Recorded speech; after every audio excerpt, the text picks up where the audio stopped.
Welcome to the Teamwork Advantage podcast with Greg Gregory. Join us as Greg interviews powerful thought leaders and successful team and leadership experts from across the country on teamwork, leadership, and organizational culture. Now let's check in for this week's episode.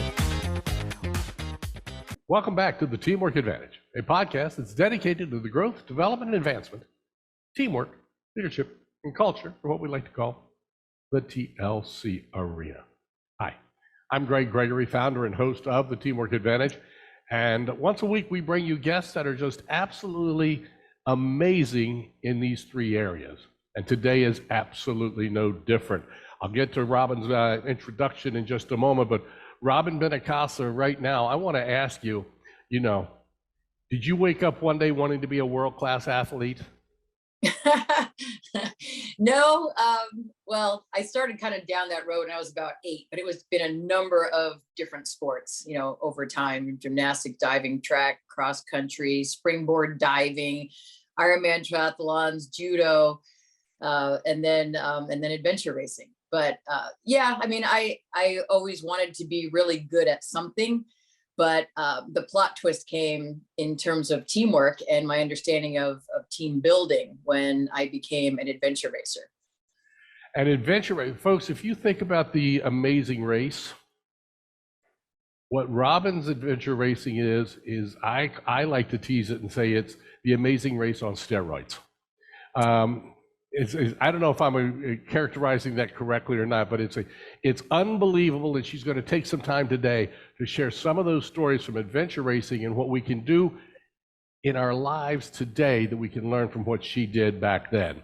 But let's give you a little background on Robyn. The challenges are steep and the competition gets fierce. Robyn Benincasa provides the tools that individuals and organizations need to cross their most challenging finish lines. As a 2-time world champion adventure racer, a San Diego firefighter, a CNN hero, Robyn knows a thing or two about creating human synergy, or she puts it, the magic that allows ordinary people to accomplish extraordinary things together. And that's the secret part we're looking at. Through harrowing experiences in places like the jungles of Borneo and the Himalayan peaks, Robyn has actually studied the good, the bad, and the not so pretty of extreme teamwork. Folks, what she's gone through in teamwork is something most of us will never experience. I hope not. We hope not. Yeah, that's a good point. Her refreshing, unique techniques build and foster impactful, inspired teams that succeed against odds and turn setbacks into comebacks. She was named one of 2020's most top 50 keynote speakers in Real Leaders magazine, the #1 female speaker for meetings.net, and one of the top 10 speakers featured by Harvard Business Review. So now she's not only taking what she has learned, she's sharing it. And that's one of the greatest things that I believe and we need to do, is to share the knowledge that we have. She's motivated countless leaders and teams for Fortune 500 companies, including IBM, Starbucks, Walmart, Boeing, Johnson & Johnson, HubSpot, Intel, and more. Her game-changing keynotes inspire us to grab life with one hand, our teammates with the other, and create that special magic that each of us comes stronger together than we could ever be alone. Robyn Benincasa, welcome to the Teamwork Advantage. Hi. Hi, everybody. Thanks for listening. So I'm really excited. You and I met several years ago. You were actually delivering a keynote at a conference I was in. And we started chatting, and I've been out to San Diego, and I want to kind of take everybody back a little bit. You were doing adventure racing, but you were also a firefighter, and we were talking offline before.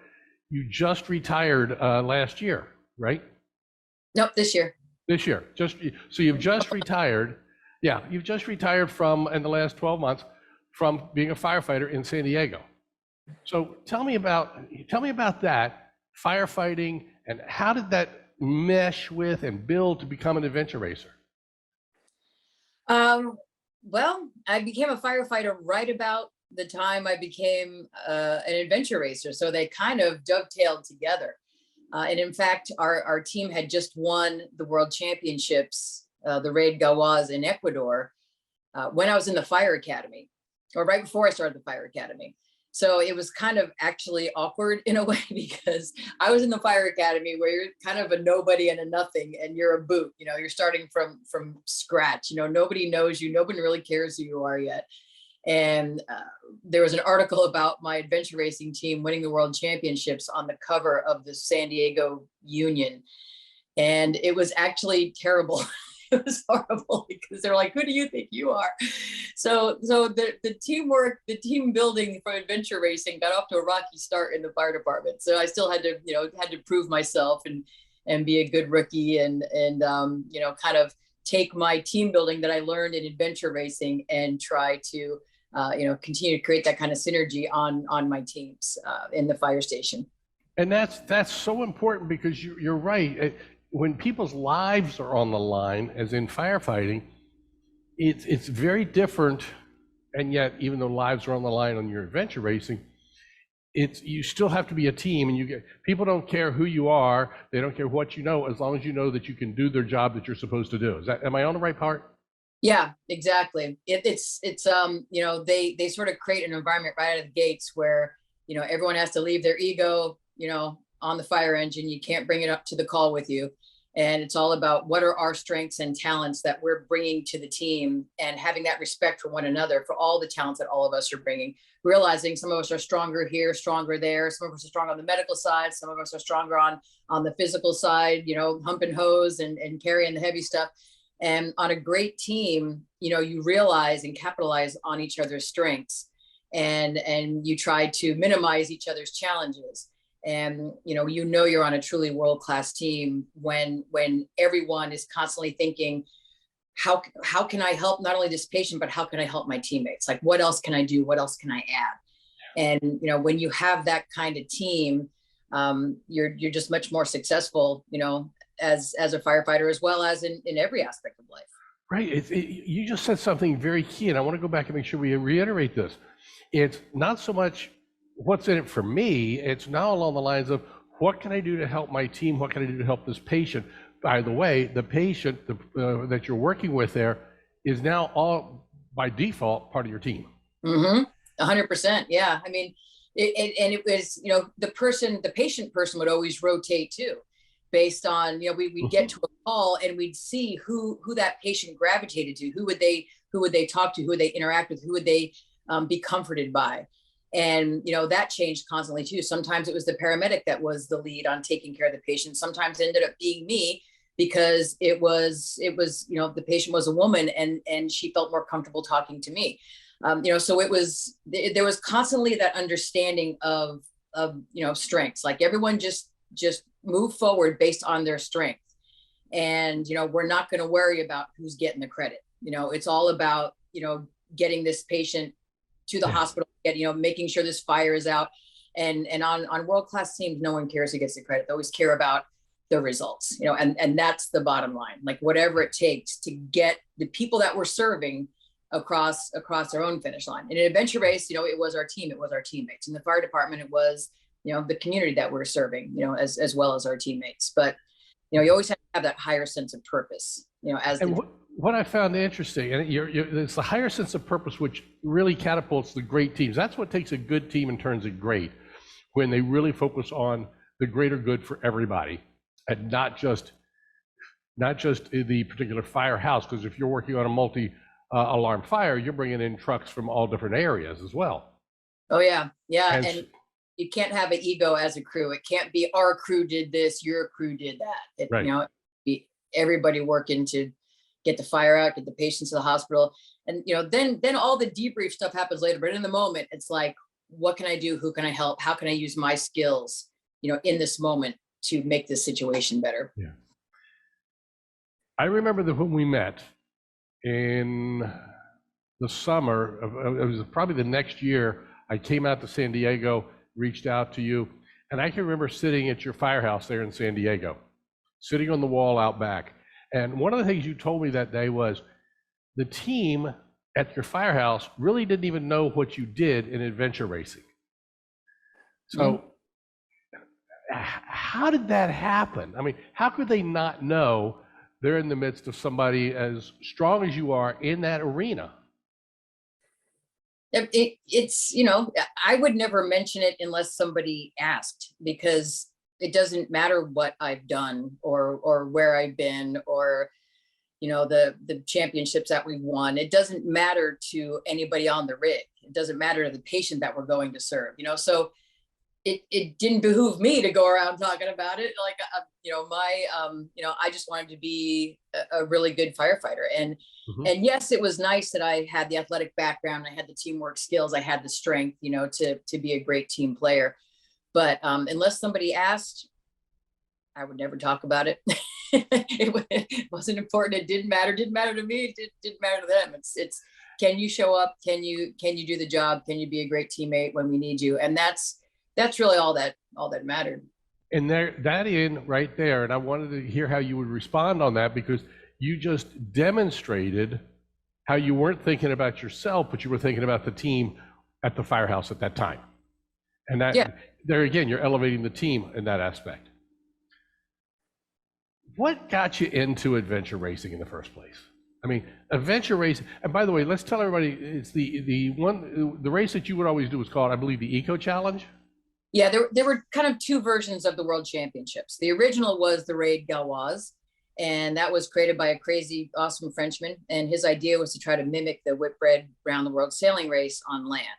So in essence, you have these, the outline of the sport is that you have small teams of men and women. You have to have at least one man and one woman on a 4 or 5 person team, depending on the race. So basically mixed gender teams. And the race director will say, you need to meet us here in one of the most remote places on earth. It changed every single time. Sometimes it was like a mountain in Tibet, or the middle of the jungle in Fiji, the middle of the jungle in Borneo, a high plain in Argentina, like just these places that you're not even sure anyone else has even been before.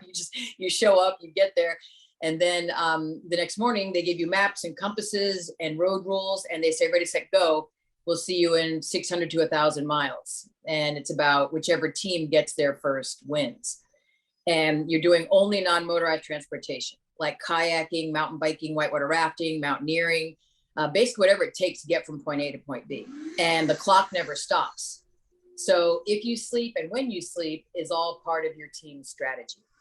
So the winning teams will usually get about an hour and a half-ish of sleep every 24 hours and be racing the rest of the time. But the physical part isn't even the hardest part. The real kicker of the whole sport, I mean, certainly the physical part is hard, but the real kicker is that if you lose one teammate, either they're injured or they quit because, they're just upset with the team, or they don't want to continue. They're too tired to go on. If one person on your team quits, your entire team is disqualified. So this brought up a whole different world of teamwork and team building and synergy, because you had to create this environment where you were not only trying to get yourself across these crazy 10-day long nonstop finish lines. You also had to get these 3 or 4 other people to stay inspired, committed, elevated, continue to respect each other, and get everybody across finish line. Because unless all people cross finish line, you couldn't even say that you finished. So it became a game of how do I elevate, inspire these 3 or 4 other people and take care of them as much or more so than I'm taking care of myself. And what we discovered is our team became pretty good at this brand of synergy, where we literally were looking out for each other more so than we were even looking out for ourselves. And it didn't really manifest itself in caring about each other. It also manifested itself in literally and figuratively towing each other, carrying each other.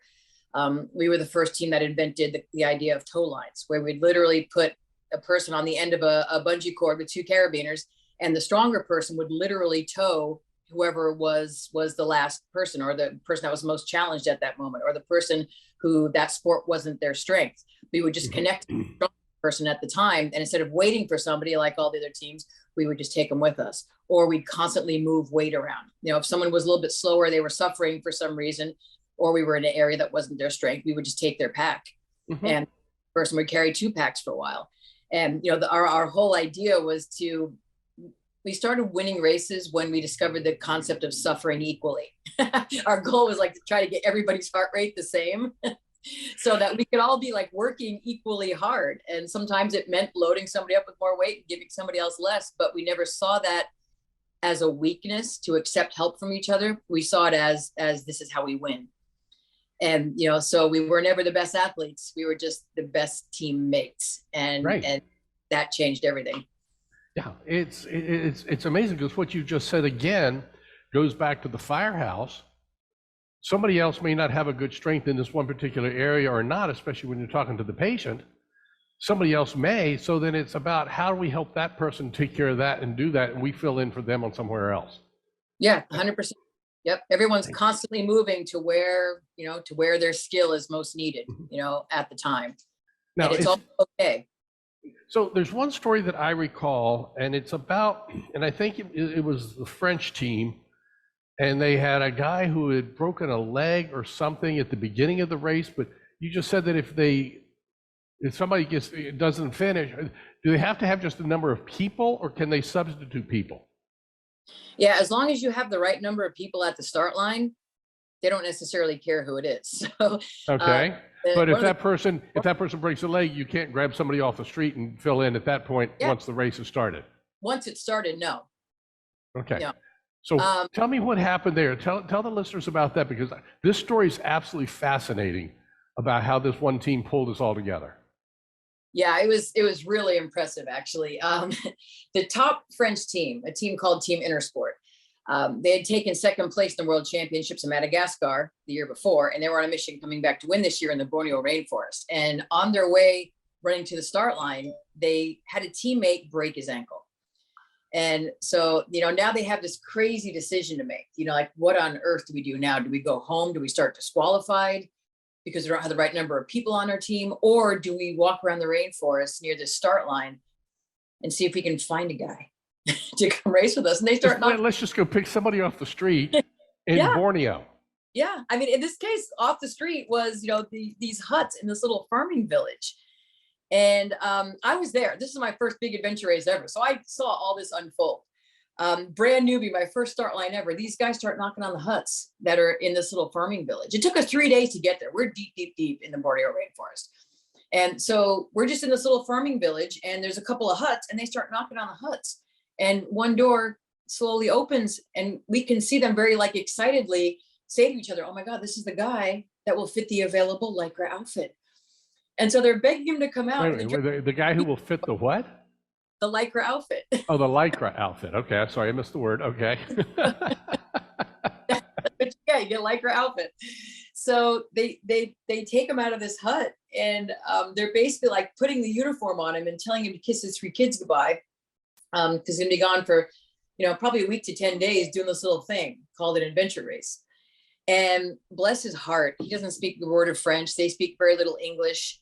He'd never done any of these sports, not one. He'd never ridden a bike. He'd never used climbing gear. He'd never been in a boat.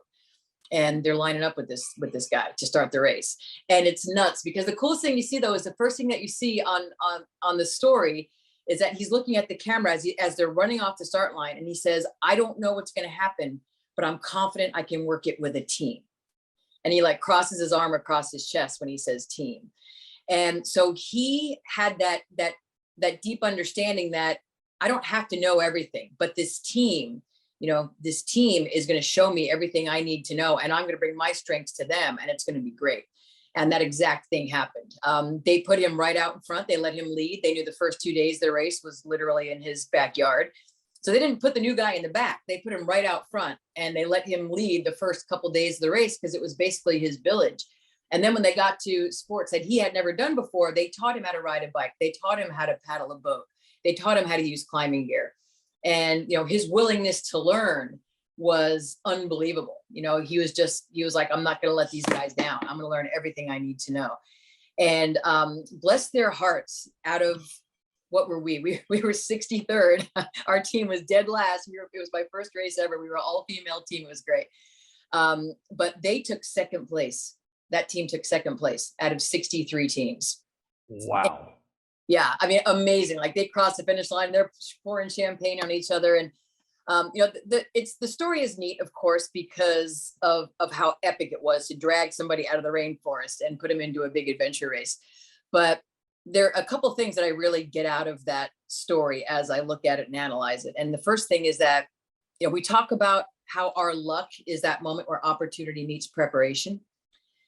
And in this case, the value of different kinds of preparation. The team had huge adventure racing knowledge. Dawad had huge local knowledge. And then they each proactively discovered this amazing opportunity in each other. And they became the second luckiest team in the race. But also what makes us valuable to our team members isn't what we know necessarily. Sometimes what makes us valuable to the team is what we're willing to learn along the way. And very often the newest person on the team or the outside resource can bring such an interesting or unique background and perspective, that can often be the linchpin to your team's success, right? So always embrace those outside resources and new people and find out what they know and mine their strengths and let them lead. And last but not least, that sometimes the universe comes and knocks on our hut, like in our life. And the universe knocks on our hut. That might just be the title for the show. And you're not ready, but you know what? If you open the door and you make a commitment to get in the game, and you have an amazing team around you, that's the most important part, is building a team around you. But then you always discover that you're, in the words of Christopher Robin, that you're braver than you believe, stronger than you seem, and smarter than you think. And that's what he discovered on those only 5, bless their hearts, days in the Borneo rainforest. They won that sucker in 5 days. My team crossed the finish line in 9 days. That's how fast they were. Wow. Yeah. So you've taken those concepts of what you've done in extreme sports, and it's just not the eco challenge in those races, but you've done other major sports. You've helped other people grow in that as well. And we're going to get to your project, the Athena Foundation, a little bit, because that's another big aspect of what you do, is helping people that way. Am I right? Yep. 100%. It's about taking setbacks and turn them into big comebacks. So talk to me a little bit about, I'm going to get into that in a moment, but I want to understand your definition. What is teamwork? Not as much a definition, but what does teamwork mean to you? Well, actually, the word teamwork means a lot to me, because it's the backbone of my essential elements of human synergy presentation. So I actually created an acronym based on the word teamwork, about what builds a truly world-class team, what creates this culture of human synergy. And so if you think about it acronym-wise, the T is total commitment, not to the start line, to the finish line, to each other. The E is empathy and awareness, kind of that human connection. The A is adversity management skills. How do you adapt, overcome, and continue to win when everything's crazy and everything changes, the only thing you can count on. Mutual respect. The W is we thinking versus me thinking, that idea that you understand deeply, like if you want to go fast, you can go alone, but if you want to go far, we got to go together. Like not only sharing our strengths, but sharing our challenges. O is ownership and buy-in of the project. How do you genuinely and deeply inspire people versus just motivate? The R is relinquishment of ego, leaving your ego at the start line. And the K is kinetic leadership, meaning leadership that constantly flows and changes, changing leaders as well as changing leadership styles, and about operating not based on titles or tenure, but on talents. And so when you take those 8 essential elements that create human synergy and you line them up, it's almost like a vertebrae. Like if everything's in alignment, you have a truly world-class team. If something's a little bit out of alignment, you got to make sure that's shored up. A good team, but not world-class. Right. Yeah. You built the teams there. You were with the firefighting units and doing things in that direction. Those are all powerful ways to have a team. But for you to be called a CNN, I'm going to use the words here, a CNN and Runner's World hero, what is that? Tell us about that, how that kind of came about. So after many, many years of ultra endurance racing, I ran out of cartilage in my hips. And I discovered that in a really unfortunate way, which is in the middle of the World Championships in Scotland. And I literally fell to the ground. I lost all power in, I forget which leg it was at the time, but I crumbled to the ground and I'm like, what is going on? I thought I pulled a hip flexor. And so the rest of the race, I had to pull my leg forward with a rope or with my arm, because I literally could not get my brain to make my leg move forward. And I had no idea what the heck is going on. My team took all my weight. My whole job was to move my leg forward for the next 4 or 5 days. So we got across finish line. And then I went to an orthopedic surgeon, and I discovered, like, for the first time I'd ever had anything orthopedic happen in my entire life. The orthopedic guy puts up the x-ray and he says, "Hey, look at this, you're completely out of cartilage in both hips. And, you know, you're probably never going to run again." And so, like, I went from being this like world champion athlete to being like, oh my God, I need 2 hip replacements. Like, and he's like, he goes, "I'll see you in a couple of weeks, go talk to my surgery scheduler." And I said, "Just give me some 800 ibuprofen. I'll see you in a couple of years." And he looked at me again. He said, "I'll see you in a couple of weeks." And so he was right. I was wrong. Wow. And yeah. And so I had to have, oh God, it was a whole long series of different kinds of hip replacements that I tried, and they failed. And I started running too fast, and I broke my femur. I broke the cups that, you know, that hold the Hip in place. So I ended up having basically 6 hip replacements over 8 years. But the good thing from all of that is, well, hold on, time out. I thought I turned this off. All right. The good news from that was that I discovered a new sport, because I decided to focus on what I could do instead of what I couldn't do for a while. So I became an endurance paddler. And so I discovered a whole brand new sport I never knew I had a talent for, and did a lot of great stuff there, and you know, set some records and blah, blah, blah. But the coolest thing that happened from these crazy metal hips was my desire to kind of take my talents and background and experience and use them to help somebody else.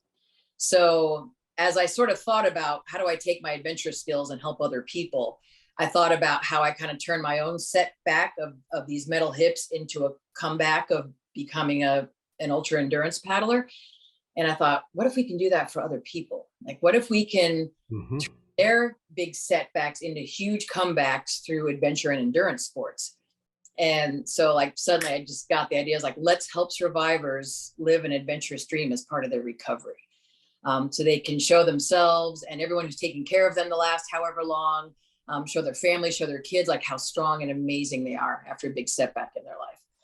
And so that's what launched. Yeah, that was Project Athena. And so we've been doing that for 12 years now, taking survivors on huge, big endurance adventures and fundraisers. So we take survivors as well as anybody else who wants to come along and be a part of it. And we travel as one big team the entire way. So we're not racing each other. Like, that's kind of the intersection of, like, my team building life and nonprofit life is we build a family. Like, we build a world-class team at Project Athena with every adventure. So if you're one of the stronger people, you help somebody else. If you need help, you gracefully accept help, and we all suffer equally and get across the finish line together. So we build our own world-class team of 30 to 40 people in every single adventure.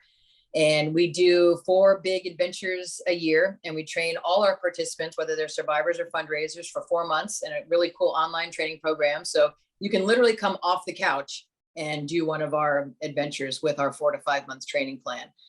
And then I lead all the adventures, and we build the most amazing world-class team that has these crazy epic experiences together, where we're all turning our setbacks into huge comebacks and seeing how amazing each other is.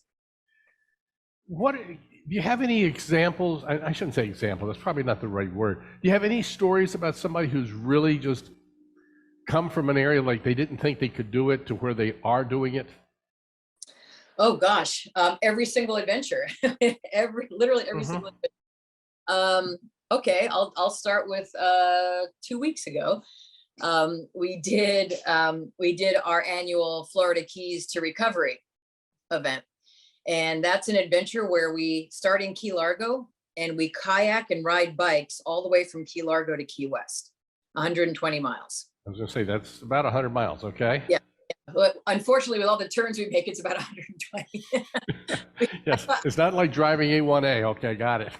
Exactly. I built the first one. I had all these stickers made, 100 miles, Key Largo to Key West. And then people had their watches on. They were monitoring, the distance. They're like, it was 120 miles. Stop lying to us.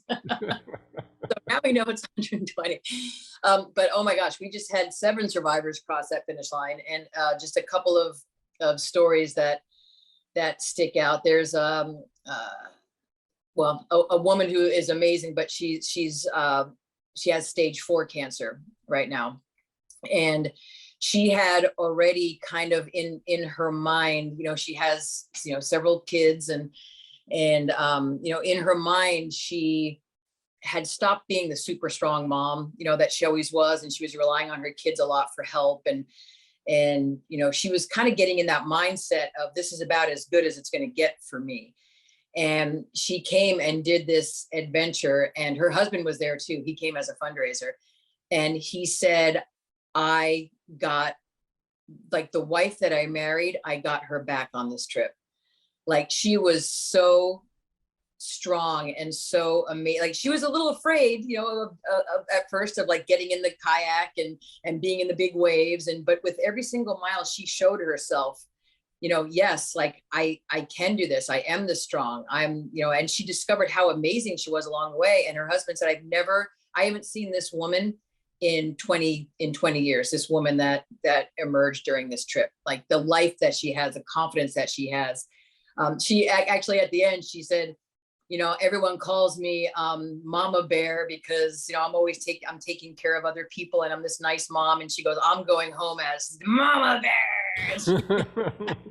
She got her little claws out, and she was like, you know, now I know how amazing I am and how strong I am. And I'm not that weak person. I'm not that, you know, I'm not that cancer, you know, I'm not that cancer survivor. I'm a badass endurance athlete.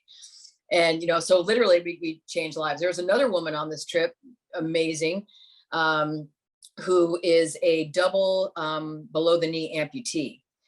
She fell and was rescued 5 days later in the Canadian wilderness. And by that time, she had such frostbite that they couldn't save anything below her knees. And so she had both legs removed below her knees. And in Canada, she got kind of the lowest level prosthetics that they, you know, the only ones that they would buy. And she finally actually just got a couple of good prosthetics. And this was her first real, like, big adventure, where she was gonna, you know, she had been fishing and she had done a bunch of things, but she had never tested herself like this since, you know, and since a couple of years ago, she, you know, she became a double amputee.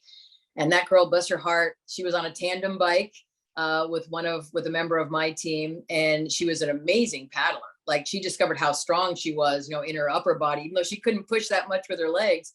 She, you know, she discovered she may have a career as a paddler. And she was crying at the end. If you, on her YouTube page, she, like, the day we finished, she's sitting on the stairs, and she has her Athena wreath on. All of our Athenas get a wreath at the end. Because they're official, they're an Athena. We take male survivors too, and we call them Zeus. We just didn't have any male survivors on this one, but she was just sitting on the stairs crying, going, I can't believe I did this. I can't believe I'm this strong. I never imagined, you know. And so this is like what we hear over and over again. It's just people discovering, you know, something that not only some people are discovering what they lost, but a lot of people are discovering something they never even knew they had, you know, inside of them. And so they're doing these adventures that 99% of completely healthy people can't even imagine, and succeeding. And so they go home like on top of the world, like, you know, that they go home as a badass endurance athlete. You know, they came as a survivor, they go home as a badass endurance athlete, and it completely changes how everybody in their life treats them and how they see themselves. Another one of my favorite stories is one of our breast cancer survivors. We asked her what her favorite part of that Florida Keys adventure was. And she said, you know, obviously the adventure itself was amazing, but my favorite part was when I came home and I had been so used to my kids and my husband and my family doing everything for me. She said the luggage came out on the carousel when I came home to the airport. And she said, for the first time in 2 years, none of my kids nor my husband reached for my luggage. reached for something to help me. She goes, I just sat there with my arms crossed and I watched that luggage go around and around and around. And I was the happiest person on earth, because she knew her family didn't need her to get it, because of what she had just done. She realized that, wow, my family sees me as strong again. My family sees me as strong mom again. They're not diving all over the place to try to get my luggage. Like, she's like, I'm back. My kids don't see me as weak anymore. And, it's just what Project It's Athena. Changing the mindset of what we believe. Yeah. Of how they see themselves, of who they believe they are, And it's the mindset there from their own growth, but also they also realize they're part of that team as they're doing all of that. Yep. Yeah. And that's the team that they like. A lot of these people like are friends for life. So I want to ask you the question here, because you've talked some great stories about these survivors. How did you put your Athena Foundation team together? And what did it take to pull these types of folks together to work in this foundation to help people like this? So, basically our trail angels, who are my team that's out there, kind of assisting and making sure, everyone gets across the finish line together. They're all people I used to race against or race with. So I know that they're, these amazing ultra endurance athletes. My guy that I always have at the back of the pack, we call him the Reaper. And he's not only a world-class adventure racer, he's also a best ranger winner who can fix anything. So everybody on my team, have incredible background and strength, not only endurance sports, but in, what our campers need, in that moment, to keep them in the game, fixing their bikes, fixing whatever. Gosh, we come up with all kinds of crazy fixes for stuff, but our team is basically the team that puts them back in the game. Then we have our crew, which runs around behind the scenes with everybody's luggage and the food and the gear and equipment, and meets us at different places along the way. And my husband, Jeff, leads that team. And it's the crew is mostly a lot of our firefighter buddies that were on his crew over time. So it's just all our big family, that's helping these other survivors. And, I can't even begin to explain like how close these people get in such a short period of time. Because they have these moments where you start out as strangers and you literally end up as family, 3 or 4. And it's because how long is the time frame from the time they come together for the trip to do this? How long does it happen? How long does it take? So they know of each other for about 4 months before it, because they're training and they have ways to communicate with each other on WhatsApp and through our coaches and through Facebook. And so some of them already, know each other. But our longest adventure is that Florida Keys, and they're only together 4 days. In the Grand Canyon, they're together 4 days. We do one of our other big trips is a rim to rim to rim trek all the way across the Grand Canyon and back. Oh, wow. So yeah, we do 45 miles in 2 days with 12,000 feet of gain. Epic. Wow. We do an entire traverse of Zion National Park. We do 45 miles all the way across Zion National Park in 2 days. And we're just adding a Sedona.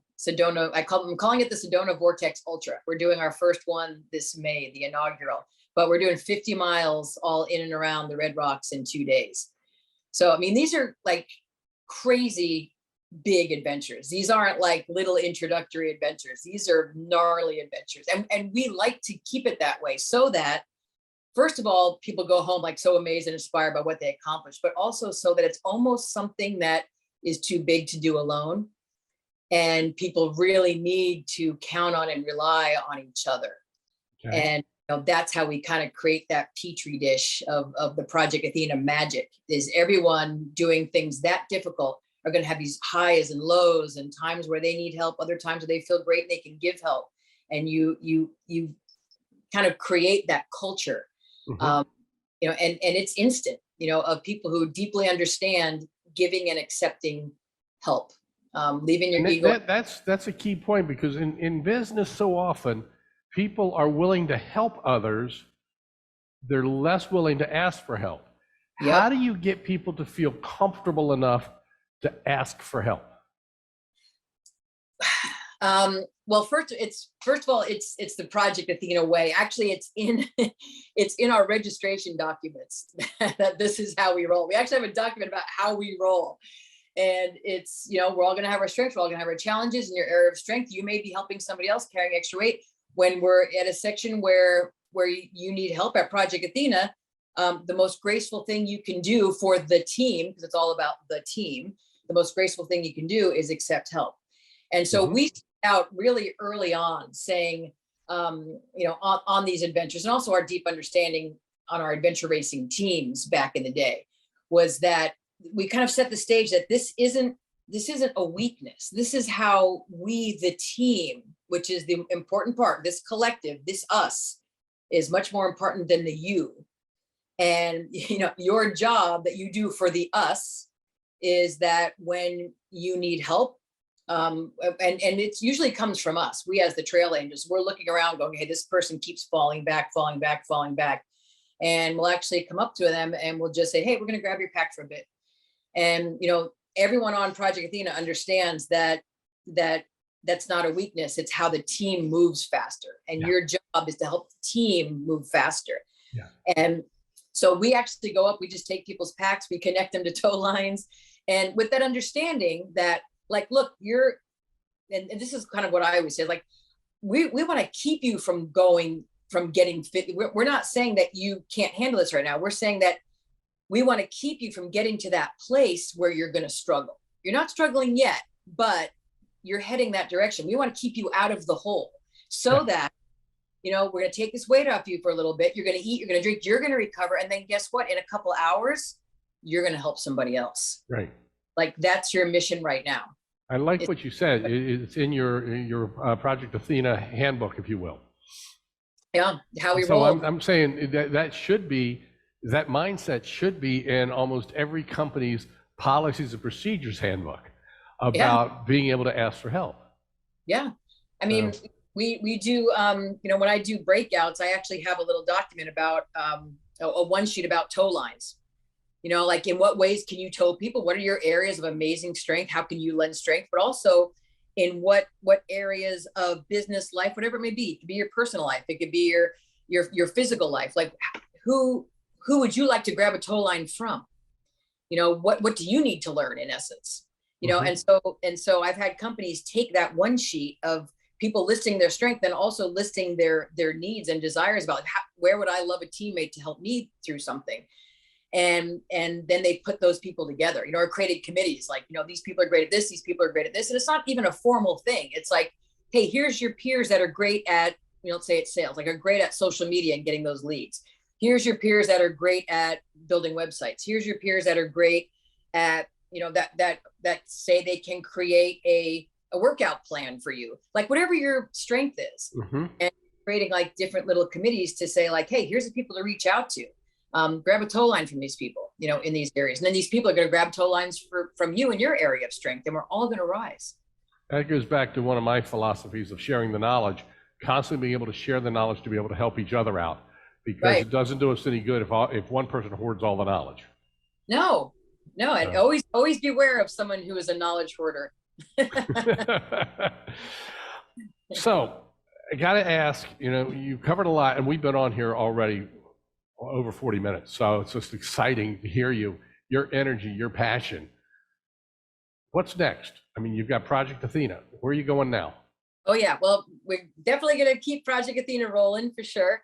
Now, well, one of my next missions is I want to create another nonprofit, an animal sanctuary in Sedona. And so I've got some land, and I want to create a animal sanctuary.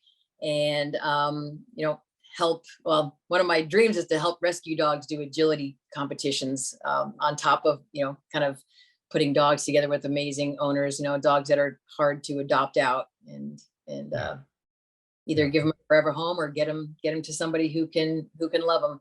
So yeah, I have lots of goals and dreams, but, Project Athena will still be, you know, in the forefront, you know, for the next, until I can't hike anymore. Which will be about 50 years, everybody knock wood.